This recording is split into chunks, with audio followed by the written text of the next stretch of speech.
ಬೆಳಗಾವಿ ಜಿಲ್ಲಾ ಎಸ್ಪಿ ಭೀಮಶಂಕರ್ ಗುಳೇದ ಮಾರ್ಗದರ್ಶನದಲ್ಲಿ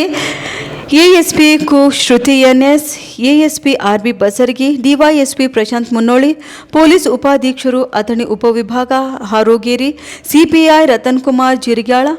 ಕಾನೂನು ಸುವ್ಯವಸ್ಥೆ ಪಿಎಸ್ಐ ಮಾಳಪ್ಪ ಪೂಜಾರಿ, ಅಪರಾಧ ವಿಭಾಗ ಶಿವಾನಂದ ಕಾರಜೋಳ ನೇತೃತ್ವದಲ್ಲಿ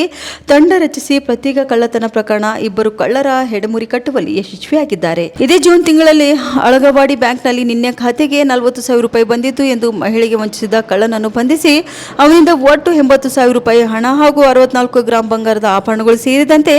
7 ಲಕ್ಷ ರೂಪಾಯಿ ವಸ್ತುಗಳ ಜೊತೆಗೆ ಮೋಟಾರ್ ಸೈಕಲ್ ವಶಕ್ಕೆ ಪಡೆಯಲಾಗಿದೆ. ಇನ್ನು ಹಾರುಗೇರಿ ಕ್ರಾಸ್ನಿಂದ ಮೀರಜ್ ಹತ್ತಿ ಹೋಗುವಂತ ಬಸ್ನಲ್ಲಿ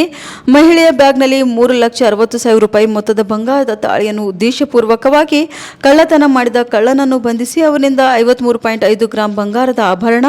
ಒಂದು ಮೋಟಾರ್ ಸೈಕಲ್ ಸೇರಿದಂತೆ ಒಟ್ಟು 4 ಲಕ್ಷ ರೂಪಾಯಿ ಮೌಲ್ಯದ ವಸ್ತುಗಳನ್ನು ಜಪ್ತಿ ಮಾಡಲಾಗಿದೆ ಎಂದು ಪೊಲೀಸರು ತಿಳಿಸಿದ್ದಾರೆ. ಇನ್ನು ಕಾರ್ಯಾಚರಣೆ ಭಾಗಿಯಾಗಿದ್ದ ಹಾರುಗೇರಿ ಪೊಲೀಸ್ ಠಾಣೆ ಸಿಬ್ಬಂದಿಗಳಾದ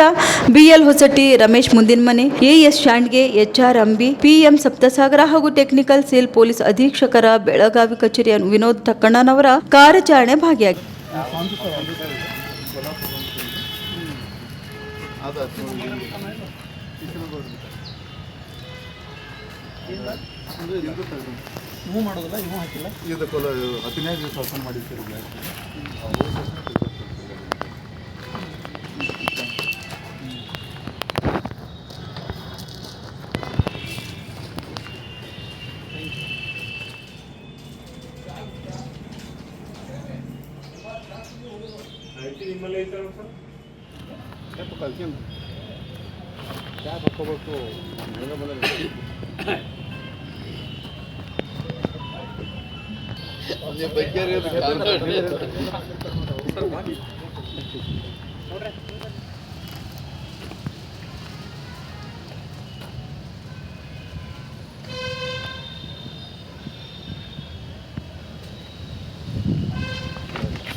ಗಾಡಿ